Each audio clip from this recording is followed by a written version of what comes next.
69 the ವ್ಯಾಂಡರ್ಲಸ್ಟ್. So ಇವತ್ತು ನಮ್ಮೊಂದಿಗೆ ಇರುವಂತ ಗಾಡಿ ಯಾವುದು ಅಂತ ನಾನು ಹೇಳೋ ಅವಶ್ಯಕತೆನೇ ಇಲ್ಲ. ಡಿಸ್ಕ್ರಿಪ್ಷನ್ ಅಲ್ಲೂ ಆಲ್ರೆಡಿ ನೋಡಿರ್ತೀರಾ, ಹಾಗೂ ಗಾಡಿ ನೋಡಿದ ತಕ್ಷಣ ನಿಮಗೂ ಗೊತ್ತಾಗುತ್ತೆ ಯಾವ ಗಾಡಿ ಅಂತ. ಇದು ಆಕ್ಚುಲಿ ಬಂದು ಆಲ್ಮೋಸ್ಟ್ ಆಲ್ 2 years ಇಂದ ಮಚ್ ಅವೈಟೆಡ್ ಗಾಡಿ ಇದು, ರಾಯಲ್ ಎನ್ಫೀಲ್ಡ್ ಹಿಮಾಲಯನ್ 452. ಸೊ ಗಾಡಿ ನೀವು ನೋಡ್ಬೋದು, ಬಲ್ಕ್ ಆಗಿದೆ, ಸಖತ್ ಅಟ್ರಾಕ್ಟಿವ್ ಆಗಿದೆ ಇನ್ಫ್ಯಾಕ್ಟ್ ಹೇಳಬೇಕು ಅಂದರೆ. ಆ್ಯಂಡ್ ನನ್ನ ಫೇವ್ರೆಟ್ ಕಲರ್ ಇದು. ಸೊ ಗಾಡಿ ಆಲ್ಮೋಸ್ಟ್ ಅಲ್ಲಿ ನೀವು ನೋಡಿ, ನಾನು ಹತ್ತು ಕೂತ್ಕೊಂಡು ತೋರಿಸ್ತೀನಿ ನಿಮಗೆ ಯಾವ ಥರ ಇದೆ ಅಂತ. ಹಳೆ ಹಿಮಾಲಯನಿಗೂ ಮತ್ತು ಈ ಹಿಮಾಲಯನಿಗೂ ಹಾರ್ಡ್ಲಿ 3 kg ಡಿಫ್ರೆನ್ಸ್ ಇದೆ ಅಷ್ಟೇ. ಸೊ ನಾನು 5.8 ಇದ್ದೀನಿ, 5.11 ಇದ್ದೀನಿ. ಸೊ ನನಗೆ ನೀಟಾಗಿ ಕಾಲು ಸಿಗ್ತಾ ಇದೆ ನೋಡಿ. ಸೊ ಇದು ಆ್ಯಕ್ಚುಲಿ ಇವಾಗ ಅಡ್ಜಸ್ಟ್ ಆಗಿರೋದು ಬಂದು 825 mm ಸೀಟು, 845 ಕೂಡ ಇನ್ಕ್ರೀಸ್ ಮಾಡ್ಬೋದು. ಬಟ್ ನೀವು ನೋಡ್ಕೊಬೋದು, ಓವರ್ ಆಲ್ ಲುಕ್ ನೋಡ್ಕೊಂಬಿಡಿ ಯಾವ ಥರ ಇದೆ ಅಂತ.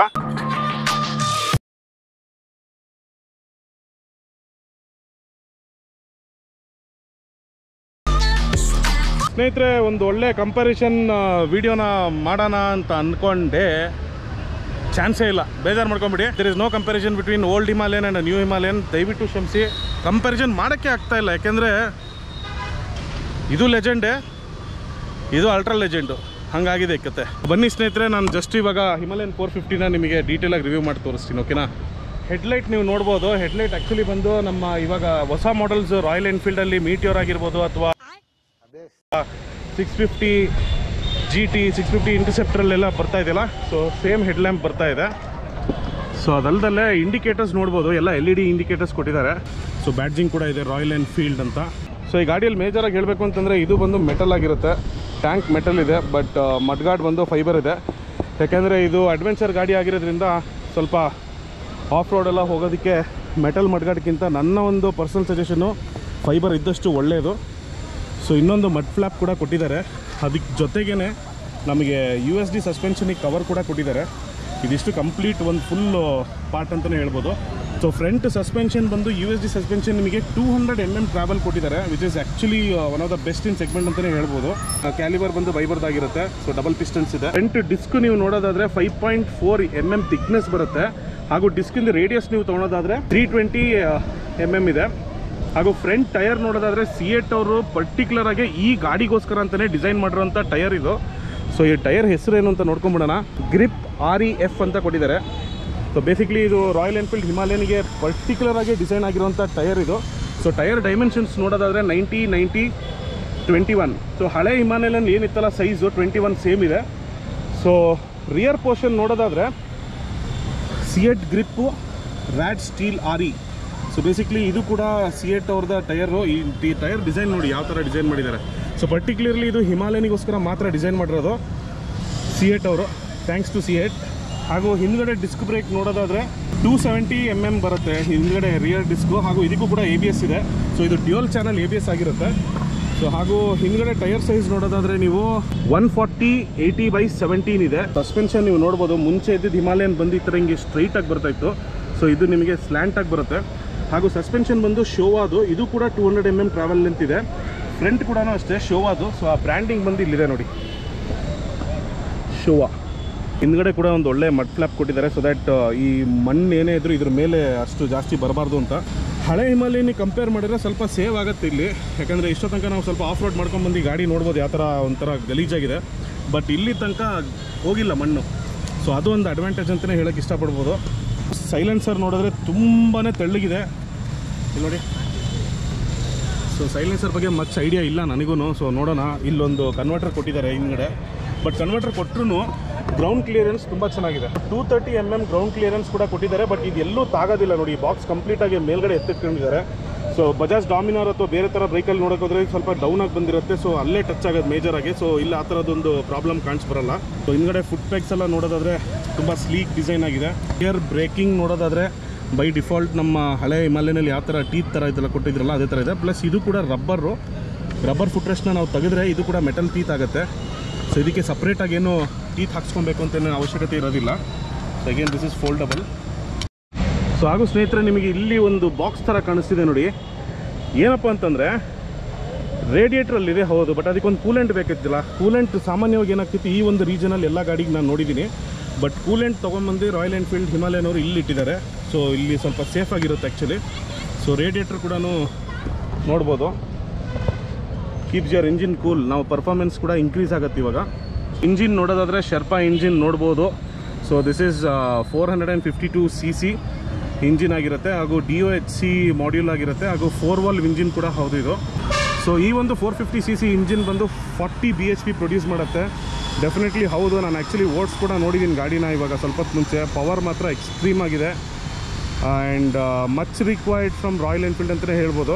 ಫ್ಯೂಯಲ್ ಟ್ಯಾಂಕ್ ಕೆಪಾಸಿಟಿ ನೋಡೋದಾದ್ರೆ 17 ಲೀಟರ್ಸ್ ಆಗಿರುತ್ತೆ. ಸೊ ಗಾಡಿಯಲ್ಲಿ ಸಾರಿ ಗಾರ್ಡ್ ಕೂಡ ಬರುತ್ತೆ, ಇದು ಆಪ್ಷನಲ್, ನೀವು ಇಟ್ಕೊಬೋದು. ಸ್ವಲ್ಪ ಫ್ಯಾಮ್ಲಿನೆಲ್ಲ ನೀವು ಇದರಲ್ಲಿ ಕೂರ್ಸ್ಕೊಂಡು ಹೋಗ್ತೀರಾ ಅಂತಂದರೆ ಇಟ್ಕೊಳ್ಳಿ. ನನ್ನಂತನಾದರೆ ಇದನ್ನು ಫಸ್ಟ್ ಬಿಚ್ ಹಾಕ್ಬಿಟ್ಟು ನಾನು ಶೋರೂಮಿಂದ ಎಕ್ಸಿಟ್ ಆಗಿ ಬರೋದು. ಹಿಂದ್ಗಡೆ ನೋಡೋದಾದರೆ ಎಲ್ಲರಪ್ಪ ಬ್ರೇಕ್ ಲೈಟೇ ಇಲ್ಲ ಅಂತ ಅನ್ಕೊತಿದ್ದೀರಾ? ಸೊ ಈ ಇಂಡಿಕೇಟರ್ಸ್ ಏನಿದೆಯಲ್ಲ ಇದೇ ಬ್ರೇಕ್ ಲೈಟು. ಸೊ ನೀವು ಇಂಡಿಕೇಟರ್ ಹಾಕಿದ ತಕ್ಷಣ ಇಂಡಿಕೇಟರ್ ಇದರಲ್ಲೇ ನಿಮಗೆ ಯೆಲ್ಲೋ ಕಲರ್ ಲೈಟ್ ಬರುತ್ತೆ. ಸೊ ಬೇಸಿಕ್ಲಿ 2 ರೆಡ್ ಲೈಟ್ ಏನಿದೆ ಅದೇ ನಿಮಗೆ ಬ್ರೇಕ್ ಲೈಟ್ ಥರ, ಅಂದರೆ ಹಿಂದ್ಗಡೆ ಒಂದು ರೆಡ್ ಲೈಟ್ ಏನಿರುತ್ತಲ್ಲ ಅದೇ ಥರ ಇದು ರಿಫ್ಲೆಕ್ಟ್ ಆಗುತ್ತೆ. ನಂಬರ್ ಪ್ಲೇಟ್ ಹೋಲ್ಡರ್ ಚೆನ್ನಾಗಿದೆ, ಇಲ್ಲೊಂದು ರಿಫ್ಲೆಕ್ಟರ್ ಇದೆ, ಹಾಗೂ ನಂಬರ್ ಪ್ಲೇಟ್ ಹೋಲ್ಡ್ರಿಗೆ ಒಂದು ಲೈಟ್ ಕೂಡ ಇದೆ ಹಿಂದ್ಗಡೆ. ಸೊ ಇವಾಗ ಇಂಡಿಕೇಟರ್ ಹಾಕಿದ್ದೀವಿ ನೋಡಿ, ಗೊತ್ತಾಯ್ತಾ? ರೆಡ್ ಲೈಟು ಇದೆ, ಇದು ಕತ್ಲಲ್ಲಿ ಚೆನ್ನಾಗಿ ಕಾಣಿಸುತ್ತೆ ನೋಡಿ. ರೆಡ್ ಲೈಟು ಇದೆ ಹಾಗೂ ಯೆಲ್ಲೋ ಲೈಟ್ಸು ಇದೆ. ನೋಡಿದ್ರೆ ಬ್ರೇಕ್ ಹಿಡಿದ್ರೂ ಅಷ್ಟೇ, ಬ್ರೇಕ್ ಹಿಡಿದು ನೋಡಿದ್ರೆ ಟೈರ್ ನೋಡೋದಾದರೆ ಮ್ಯಾಕ್ಸಿಮಮ್ ಲೋಡ್ 7 kg. ಇದರಲ್ಲಿ ನೀವು ಪೈನೀರ್ ಬಾಕ್ಸಸ್ ಕೂಡ ಹಾಕೊಬೋದು, ಹಾಗೂ ಕಂಪ್ನಿ ಫಿಟ್ಟೆಡೇ ನಿಮಗೆ ಪೈನೀರ್ ಬಾಕ್ಸಸ್ ಆಲ್ರೆಡಿ ಇದನ್ನು ಹಾಕಿ ಡಿಸ್ಪ್ಲೇ ಮಾಡಿದರು ರಾಯಲ್ ಎನ್ಫೀಲ್ಡ್ ರೈಡರ್ ಮೇನಿಯಾದಲ್ಲಿ. ಸೀಟ್ ಯಾವ ಥರ ಇದೆ ಅಂತ ತೆಗೆದುಬಿಟ್ಟು ನೋಡೋಣ ಬನ್ನಿ. ಹಿಂದ್ಗಡೆ ಸೀಟ್ ಕೀ ಬಂದು ರೈಟ್ ಸೈಡಲ್ಲಿ ಇರುತ್ತೆ, ಗಾಡಿ ರೈಟ್ ಸೈಡಲ್ಲಿ. ಸೊ ಈ ಥರ ಹಿಂಗೆ ತೆಗಿಬೋದು. ತೆಗೆದಿದ ತಕ್ಷಣ ಏನಾಗುತ್ತೆ, ಹಿಂದ್ಗಡೆ ಸೀಟ್ನ ನಾವು ತೆಗಿಬೋದು. ಸೊ ಹಿಂದ್ಗಡೆ ಸೀಟ್ ತೆಗೆದ ನಂತರ ಇಲ್ಲಿ ಒಂದು ಸ್ಪ್ಯಾನರ್ ಥರ ಕಾಣಿಸ್ತಿದೆ. ಬೇಸಿಕ್ಲಿ ಇದೇನು ಅಂತಂದರೆ ತೋರಿಸ್ತೀನಿ ಬನ್ನಿ.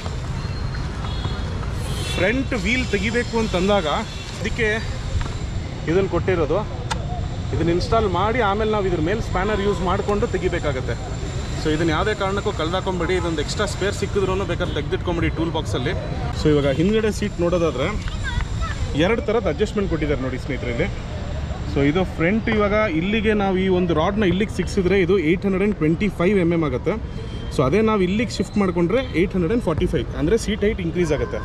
ಸೊ ಇಲ್ಲಿ ಮಾಡಿದಾಗ ಇದು ಕೂಡ ನೀವು ಚೇಂಜ್ ಮಾಡಬೇಕಾಗತ್ತೆ, ಯಾಕಂದರೆ ಇದೊಂದು ಮಾಡಿ ಮತ್ತು ಇದನ್ನು ಇಲ್ಲೇ ಇಟ್ಬಿಟ್ರೆ ಕೂರೋದಿಲ್ಲ ಅದು ಕರೆಕ್ಟಾಗಿ.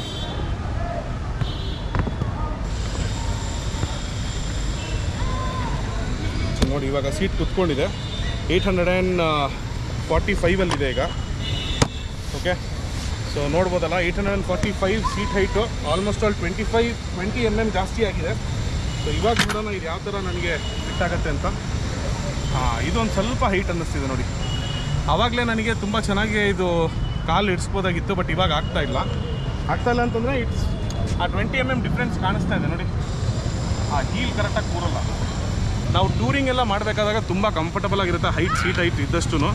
ಹಾಗೂ ಇನ್ ಕೇಸ್ ಏನಾರು ನಾವು ಆಫ್ ರೋಡ್ಸ್ ಎಲ್ಲ ಹೋಗಬೇಕು ಅಂತಂದಾಗ, ಹೈ ಸ್ಪೀಡ್ಸಲ್ಲಿ ಹೋಗಬೇಕು ಅಂತಂದಾಗ ಸೀಟ್ ಹೈಟ್ ಇದ್ದಷ್ಟು ಒಳ್ಳೆಯದು. ಸೀಟ್ ಕುಳ್ಳಕ್ಕೆ ಯಾವಾಗಿರಬೇಕು ಅಂತಂದರೆ ಬೇಸಿಕ್ಲಿ ನೀವು ಯಾವ್ದಾರ ಹಾರ್ಡ್ ಎಂಡ್ಯೂರೆನ್ಸ್ ಮಾಡ್ತೀರಾ, ಗಾಡಿನ ನೀವು ಎಕ್ಸ್ಟ್ರೀಮ್ ಕಂಡೀಷನ್ಸಲ್ಲಿ ತೊಗೊಂಡೋಗ್ತೀರಾ. ಸೊ ಆವಾಗ ಕಾಲು ಇಟ್ಟಿಸೋಕ್ಕೋಸ್ಕರ ನೀವು 825 ಹಾಕ್ಕೊಂಡು ಓಡಿಸಿದ್ರೆ ಬೆಸ್ಟು. ಸೈಡ್ ಸ್ಟ್ಯಾಂಡ್ ನೋಡೋದಾದರೆ ಇಲ್ಲಿ ನೋಡಿ ಸ್ವಲ್ಪ ಹಿಂಗೆ ಬೆಂಡಾಗಿ ಕೊಟ್ಟಿದ್ದಾರೆ. ಏರ್ ಲಿವರ್ ಬಂದು ಸಿಂಗಲ್ ಲಿವರ್ ಆಗಿರುತ್ತೆ, ಹಾಗೂ ಇದೆಲ್ಲ ಫೈಬರ್ ಪಾರ್ಟ್ಸ್ ಆಗಿರುತ್ತೆ. ಇದು ಸ್ವಿಂಗ್ ಆರ್ಮ್ ನೋಡ್ರಿ ಏನು ಸಖತ್ತಾಗಿದೆ. ಆಲ್ಮೋಸ್ಟ್ ಅಲ್ಲಿ ನಮಗೆ MX ಬೈಕಲ್ಲಿ ಯಾವ ಥರ ಬರುತ್ತಲ್ಲ ಆ ಥರ ಕಾಣಿಸ್ತಾ ಇದೆ ಸ್ವಿಂಗ್ ಆರ್ಮ್.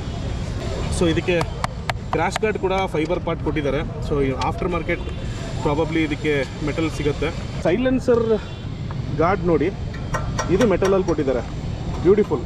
ಅಟ್ಲೀಸ್ಟ್ ಸೈಲೆನ್ಸರ್ ಗಾರ್ಡ್ಗೆ ಏನು ಟಚ್ ಆಗಬಾರ್ದು ಅಂತ ಇದೊಂದು ಕೊಟ್ಟಿದ್ದಾರೆ. ಬಟ್ ಎಸ್, ಡೆಫಿನೆಟ್ಲಿ ನನಗೆ ಅನಿಸಿರೋ ಪ್ರಕಾರ ಇದು ಆಫ್ಟರ್ ಮಾರ್ಕೆಟ್ ನಿಮಗೆ ಪ್ರಾಬಬ್ಲಿ ಕ್ರ್ಯಾಶ್ ಗಾರ್ಡ್ ಅಂದರೆ ಸಂಪ್ ಗಾರ್ಡ್ ಮತ್ತು ಈ ಒಂದು ಸೈಲೆನ್ಸರ್ ಗಾರ್ಡ್ ಇದೆಲ್ಲ ಒಟ್ಟಿಗೆ ಬರೋಂಥ ಚಾನ್ಸಸ್ ಇರಬಹುದು, ಹೇಳೋಕ್ಕಾಗಲ್ಲ. ಅದು ಬಂದರೆ ಆದಷ್ಟು ಒಳ್ಳೆಯದದು. ಸೊ ಸೈಲೆನ್ಸರ್ ಪೈಪ್ ಕೂಡ ನೋಡ್ಬೋದು, ತುಂಬ ತೆಳ್ಳಗಿದೆ ಕಂಪೇರ್ ಟು ಹಳೆ ರಾಯಲ್ ಎನ್ಫೀಲ್ಡ್ ಹಿಮಾಲಯನ್ನು. ಸೊ ಹಾಗೂ ಈ ಹುಕ್ಸ್ ಎಲ್ಲ ಕಾಣಿಸ್ತಿದೆಯಲ್ಲ, ಇದು ಆ್ಯಕ್ಚುಲಿ ಬೇಸಿಕ್ಲಿ ಏನಾಗುತ್ತೆ ಅಂತಂದರೆ ರಾಯಲ್ ಎನ್ಫೀಲ್ಡ್ ಹಿಮಾಲಯನ್ ಕಡೆಯಿಂದನೇ ಇದಕ್ಕೆ ಸಪ್ರೇಟಾಗಿ ಆಕ್ಸೆಸರೀಸ್ ಇದೆ, ಜೆರಿ ಕ್ಯಾನ್ಸು ಮತ್ತು ಬ್ಯಾಗ್ಸು ಆ ಥರದ್ದೆಲ್ಲ. ಸೊ ನೀವು ಯೂನಿವರ್ಸಲ್ ಯಾವುದು ಇದಕ್ಕೆ ಹಾಕೋಕ್ಕಾಗೋದಿಲ್ಲ. ಸೊ ಕಂಪ್ನಿಯಿಂದ ಏನು ಕೊಡ್ತಾರೆ ಅದನ್ನೇ ನೀವು ಆಕ್ಸೆಸರೀಸಾಗಿ ತೊಗೊಂಡು ಯೂಟಿಲೈಸ್ ಮಾಡ್ಬೋದು. ಸೊ ಇಲ್ಲೊಂದು ವೈರ್ ನೋಡ್ಬೋದಲ್ಲ ನೀವು, ಇದು ಆ್ಯಕ್ಚುಲಿ ಬಂದು ನಿಮಗೆ ಬ್ರೇಕ್ ಫ್ಲೂಯಿಡ್ ಪೈಪ್ ಅದು, ಪ್ಲಸ್ ಅದರ ಜೊತೆಗೇ ನಿಮಗೆ ABS ಪೈಪ್ ಕೂಡ ಬರುತ್ತೆ. ಸೊ ಮುಂಚೆ ಎಲ್ಲ ಅಂತಂದರೆ ಸುಮ್ಮನೆ ಹಿಂಗೆ ಒಂದು ವೈರ್ ಬಂದು ಹಿಂಗೆ ನೇತಾಡೋದು, ಅದು ನಮಗೆ USD ಫೋಕ್ಸ್ ಇದ್ದಾಗ ಆ ಥರ ಒಂದು ಪ್ಲೈನ್ ವೈರ್ ಬಿಡೋಕ್ಕಾಗಲ್ಲ, ಯಾಕೆಂದರೆ ಇಲ್ಲೆಲ್ಲ ಟಚ್ ಆದರೆ ಡ್ಯಾಮೇಜ್ ಆಗೋಂಥ ಚಾನ್ಸಸ್ ಕೂಡ ಇರುತ್ತೆ. ಸೊ ಹಾಗಾಗಿ ಅದನ್ನು ಏನು ಮಾಡಿದ್ದಾರೆ, ಅಲ್ಲೊಂದು ಹೋಲ್ಡರ್ ಥರ ಮಾಡಿ ಅಲ್ಲಿಂದ ಮತ್ತೆ ಕಂಟಿನ್ಯೂಟಿ ಒಂದು ಬ್ರಿಡ್ಜ್ ಥರ ಮಾಡಿಕೊಂಡು ಕ್ಲ್ಯಾಂಪ್ ಥರ ಮಾಡಿಕೊಂಡು ನೀಟಾಗಿ ಸಪ್ಲೈನ ಮಾಡಿದ್ದಾರೆ ಅದನ್ನು. ಗೇರ್ ಬಾಕ್ಸ್ ನೋಡೋದಾದರೆ 6 ಸ್ಪೀಡ್ ಗೇರ್ ಬಾಕ್ಸ್ ಇದು. ಹಿಂದ್ಗಡೆ ಸಸ್ಪೆನ್ಷನಲ್ಲಿ ನೀವು ನೋಡ್ಬೋದು, ಇಲ್ಲಿ ಟೀತ್ ಕೂಡ ಕೊಟ್ಟಿದ್ದಾರಲ್ಲ, ಇದರಲ್ಲೂ ಕೂಡ ನೀವು ಅಡ್ಜಸ್ಟ್ಮೆಂಟ್ ಮಾಡ್ಬೋದು. ಈ ಸ್ಪ್ಯಾನರ್ನ ನೀವು ಯೂಸ್ ಮಾಡಿಕೊಂಡು ಇದನ್ನು ಸಸ್ಪೆನ್ಷನ್ ಕೂಡ ಅಡ್ಜಸ್ಟಬಲ್ ಇದೆ ಹಿಂದ್ಗಡೆ, ಬಟ್ ಮುಂದ್ಗಡೆ ಅಡ್ಜಸ್ಟಬಲ್ ಸಸ್ಪೆನ್ಷನ್ ಸಿಗೋದಿಲ್ಲ ನಿಮಗೆ. ಹಿಮಾಲಯನಲ್ಲಿ ನಾವು ಸುಮಾರು ಟೂರಿಂಗ್ ಎಲ್ಲ ಮಾಡಿದಾಗ 1, 2, 3, 4, 5 5th ಗೇರ್ ಆದಮೇಲೆ ಮತ್ತೆ ನಾವು ಟ್ಯಾಪ್ ಮಾಡ್ತಾ ಇದ್ವಿ 6th ಗೇರ್ ಇದೆಯಾ ಅಂತ. ಸೊ ಆ ಒಂದು ಆಪ್ಷನ್ ಇವಾಗ ಬಂದಿದೆ ರಾಯಲ್ ಎನ್ಫೀಲ್ಡ್ 450 ಹಿಮಾಲಯನಲ್ಲಿ. Yes, we do have 6 gears ನಾವು. 9000 ತನಕ ಇದೆ RPM, ಹಾಗೂ ಡೇಟ್ ಅವೈಲೇಬಲ್ ಇದೆ, ಹಾಗೂ ಎಷ್ಟಿದೆ ಟೆಂಪ್ರೇಚರ್ ಅಂತಲೂ ಇದೆ ಇವತ್ತು ಕ್ಲೈಮೇಟು. ಸೊ ಕಿಲೋಮೀಟರ್ ಸ್ಪೀಡ್ಸ್ ಎಷ್ಟು ಹೋಗ್ತಾ ಇದ್ದೀವಿ ಅಂತ ಇಲ್ಲಿ ತೋರಿಸುತ್ತೆ, ಗೇರ್ ಎಷ್ಟನೇ ಗೇರಲ್ಲಿದೆ ಅಂತಲೂ ತೋರಿಸುತ್ತೆ, ಹಾಗೂ ಓಡೋಮೀಟರ್ ಕೂಡ ತೋರಿಸ್ತಾ ಇದೆ. ಅಲ್ಲೇ RPM ನಿಮಗೆ ಬಂದು ಡಿಜಿಟಲ್ ಕನ್ಸೋಲಲ್ಲೇ ತೋರಿಸುತ್ತೆ. ಸೊ ಸ್ನೇಹಿತರೆ, ಇವಾಗ ಇದು ಆ್ಯನಲಾಗ್ ಮೋಡಲ್ ಇದೆಯಲ್ಲ, ಸೊ ಇದನ್ನು ಡಿಜಿಟಲಿಗೆ ತೋರಿಸ್ತೀನಿ ನೋಡಿ, ಇವಾಗ ಕನ್ವರ್ಟ್ ಮಾಡ್ತೀನಿ ನೋಡಿ. ಸೊ ನೋಡಿದ್ರಲ್ಲ, ಸೊ ಆ್ಯನಲಾಗ್ ಟು ಡಿಜಿಟಲ್ ಆಗ್ತಾ ಇದೆ ಇವಾಗ. ಸೊ RPM ಎಲ್ಲ ನಿಮಗೆ ಈ ಒಂದು ಮಾಡ್ಯೂಲಲ್ಲಿ ತೋರಿಸುತ್ತೆ ಮೇಲ್ಗಡೆಗೆ. ಸೊ ನೋಡಿದ್ರಲ್ಲ ಸ್ನೇಹಿತರೆ, RPM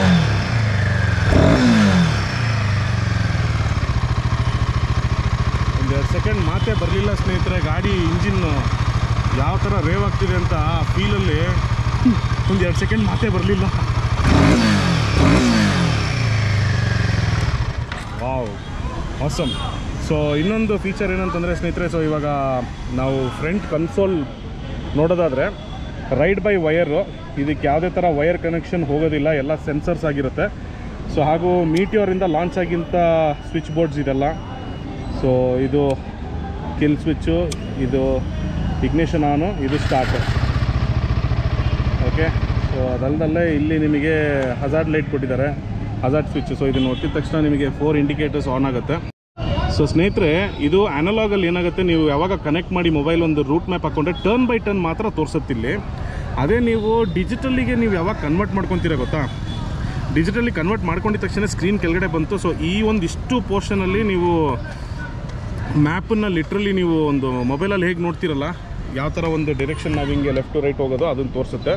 ನೋಡ್ತಿರೋಂಥ ವೈಸರ್ ಏನಿದೆ, ವೈಸರ್ ಕೂಡ ಆ್ಯಕ್ಚುಲಿ ಬೇಸಿಕ್ ವೈಸರ್ ಇದು. ಸೊ ಇದರಲ್ಲೂ ಕೂಡ ಅಪ್ಗ್ರೇಡೇಷನ್ ಕೊಟ್ಟಿದ್ದಾರೆ. ಇದನ್ನು ನೀವು ಇನ್ನೂ ಹೈಟಾಗಿ ಬರೋಂಥದ್ದು ಒಂದು ವೈಸರ್ ಕೂಡ ಸಿಗುತ್ತೆ, ಅದನ್ನು ಕೂಡ ಇನ್ಸ್ಟಾಲ್ ಮಾಡಬಹುದು. ಸೊ ಅದಲ್ಲದೆ ಬ್ರೇಕ್ ಲಿವರ್ಸ್ ನೋಡಿ ಯಾವ ಥರ ಡಿಸೈನ್ ಮಾಡಿದ್ದಾರೆ. ಸೊ ಬ್ರೇಕ್ ಲಿವರ್ಸ್ ಒಂಥರ ಬೆಂಡ್ ಮಾಡಿ ಈ ಥರ ಒಂದು Z ಶೇಪಲ್ಲಿ ಕೊಟ್ಟಿದ್ದಾರೆ. ಯಾಕೆ ಅಂತಂದರೆ ಇನ್ ಕೇಸ್ ನಾವೇನಾದ್ರು ಬಿದ್ದರೆ ಈ ಲಿವರ್ ಇಲ್ಲಿಗೆ ಎಲ್ಲಿಗೋ ಕಟ್ ಆಗುತ್ತೆ ಅಷ್ಟೇ. So it will not cut from here.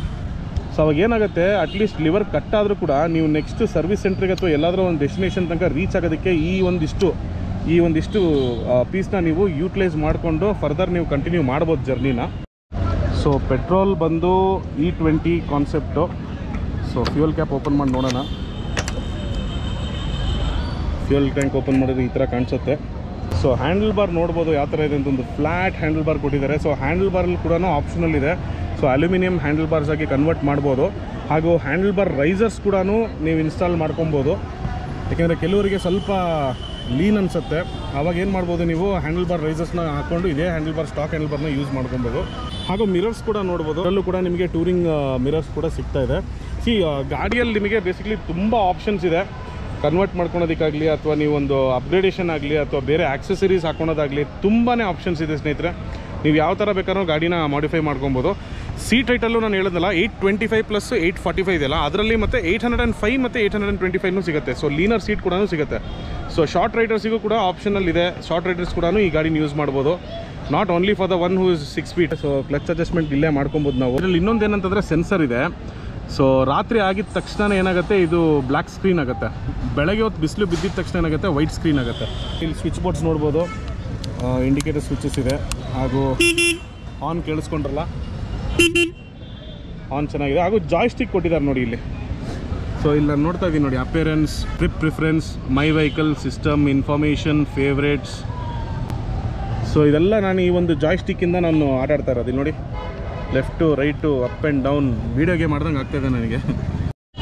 So ಸ್ನೇಹಿತರೆ, ನಾವಿಲ್ಲಿ ಏನೇ ಒಂದು ಜಾಯ್ಸ್ಟಿಕ್ಕಲ್ಲಿ ಆಟ ಆಡ್ಕೊಂಡು ಇಲ್ಲಿ ಏನೇ ಒಂದು ಬ್ರೈಟ್ನೆಸ್ ಆಗಲಿ ಅಥವಾ ಸ್ಕ್ರೀನ್ ಟೈಪ್ ಏನೋ ಮಾಡಿದ್ರು, ಫಾರ್ ಎಕ್ಸಾಂಪಲ್ ನೋಡಿ, ಬ್ರೈಟ್ನೆಸ್ಸು ನಾನು ಹೇಳಿದ್ನಲ್ಲ, ಬ್ರೈಟ್ನೆಸ್ ಮ್ಯಾಕ್ಸಿಮಮ್ ಕೊಟ್ಟ ಮೇಲೆ, ಸೊ ಇವಾಗ ವಾಪಸ್ ಬರೋದಕ್ಕೆ ಈ ಓಕೆ ಬಟನ್ ಅಲ್ಲ, ಇಲ್ಲೊಂದು ಬಟನ್ ಇದೆ ನೋಡಿ, ಹೋಮ್ ಬಟನ್ನು. ಸೊ ಇದೆ ಬೇಸಿಕ್ಲಿ ಬ್ಯಾಕ್ ಬಟನ್ ಅಂತಲೇ. ಈಗ ನೋಡಿ, ಕ್ಲಿಕ್ ಮಾಡಿದ ತಕ್ಷಣ ವಾಪಸ್ ಬಂತು. So next background. ಆಟೋ ಮತ್ತು ಡಾರ್ಕ್ ಥೀಮ್ ಅಂತ ಇದೆ. ಆಟೋ ಕೊಟ್ಟರೆ ನಾನು ಹೇಳಿದ್ನಲ್ಲ ಆವಾಗಲೇ ಸ್ವಿಚ್ ಆಯ್ತಲ್ಲ, ವೈಟ್ ಟು ಬ್ಲ್ಯಾಕ್ ಆ ಥರ ಸ್ವಿಚ್ ಆಗುತ್ತೆ.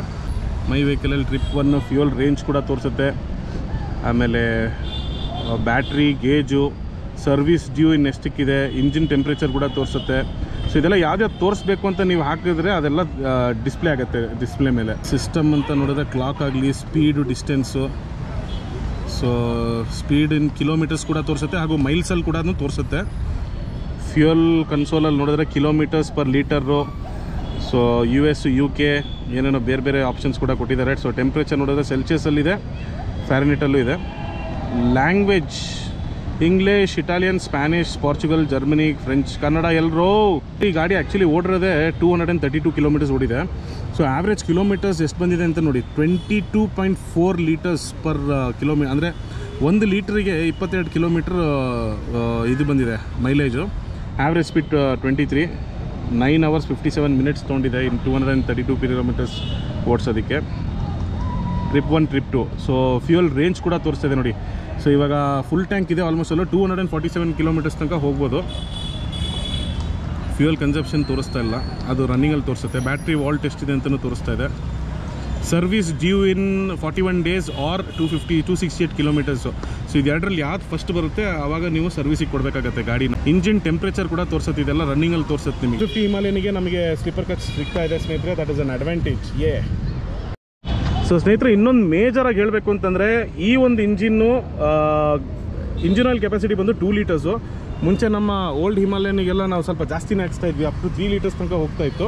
ಸೊ ಇದು 2 ಲೀಟರ್ಸ್ ಆಗಿರುತ್ತೆ. ಗಾಡಿಯಲ್ಲಿ ನಾನು ಹೇಳಿದಾಗೆ ಡ್ಯೂಯಲ್ ಚಾನಲ್ ABS ಇರುತ್ತೆ. ಬಟ್ ಇದರಲ್ಲಿ ಇನ್ನೊಂದೇನು ಆಫ್ ರೋಡರ್ಸಿಗೆ ಏನು ಡಿಸ್ಅಡ್ವಾಂಟೇಜ್ ಅಂತಂದರೆ, ನೀವು ಎಕ್ಸ್ಟ್ರೀಮ್ ಎಂಡ್ಯೂರೆನ್ಸ್ ಅಥವಾ ಆಫ್ ರೋಡ್ ಹೈ ಸ್ಪೀಡ್ ಮಾಡಬೇಕಾದ್ರೆ ಹಿಂದ್ಗಡೆದು ಮಾತ್ರ ನಿಮಗೆ ABS ಆಫ್ ಆಗುತ್ತೆ, ಮುಂದ್ಗಡೆದು ಆಫ್ ಆಗೋಲ್ಲ. ಸೊ ಅದು ಆಫ್ ಮಾಡೋದಕ್ಕೆ ಆಪ್ಷನ್ನು ಇಲ್ಲ, ಯಾಕೆಂದರೆ ಡಿಜಿಟಲ್ ಕನ್ಸೋಲಲ್ಲಿ ಏನು ಹೇಳುತ್ತೆ ಅದನ್ನ ಪ್ರಕಾರ ನೋಡೋದಾದರೆ ನಮಗೆ ಫ್ರಂಟ್ ABS ಯಾವಾಗಲೂ ಆನಲ್ಲೇ ಇರುತ್ತೆ, ಹಿಂದ್ಗಡೆದು ಮಾತ್ರ ನಾವು ಆಫ್ ಮಾಡ್ಬೋದು ಅಷ್ಟೇ. 2 ವೀಲು ಟ್ಯೂಬ್ಲೆಸ್ ಬರೋದಿಲ್ಲ ಇವಾಗ ಇರೋ ಕಂಡೀಷನಲ್ಲಿ, ನಿಮಗೆ ವಿತ್ ಟ್ಯೂಬೇ ಬರೋದು.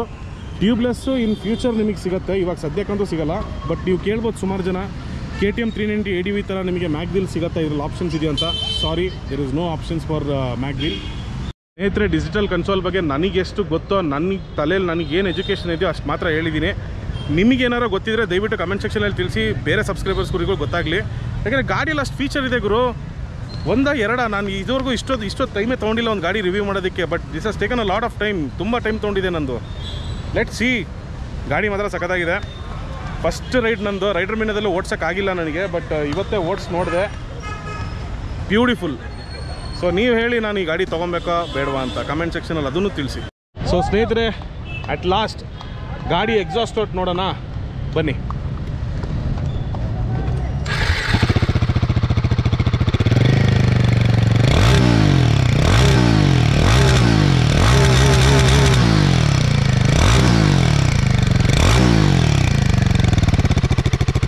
ಸೊ ನೋಡಿದ್ರಲ್ಲ ಸ್ನೇಹಿತರೆ, ಎಕ್ಸಾಸ್ಟ್ ನೋಟ್ ಯಾವ ಥರ ಇತ್ತು ಕಮೆಂಟ್ ಸೆಕ್ಷನಲ್ಲಿ ತಿಳಿಸಿ. ನಿಮಗೆ ಏನಾರ ಗಾಡಿ ಬಗ್ಗೆ ಇನ್ನೂ ಡೀಟೇಲಾಗಿ ಇನ್ಫಾರ್ಮೇಷನ್ ಬೇಕು ಅಂದ್ರೂ ಅಷ್ಟೇ. ಇಲ್ಲಿಗೆ ವೀಡಿಯೋನ ಎಂಡ್ ಮಾಡ್ತಾಯಿದ್ದೀನಿ. ಹಾಗೂ ನೀವೇನಾರ ಚಾನಲಿಗೆ ಹೊಸಬ್ರಾಗಿರೋ ದಯವಿಟ್ಟು ಸಬ್ಸ್ಕ್ರಿಪ್ಷನ್ ಮಾಡಿ ಹಾಗೂ ಸಪೋರ್ಟ್ ಮಾಡಿ ಕನ್ನಡ ಯೂಟ್ಯೂಬರ್ಸ್ನ. ಇಷ್ಟು ಹೇಳ್ತಾ ಈ ವಿಡಿಯೋನ ಮುಗಿಸ್ತಾ ಇದ್ದೀನಿ.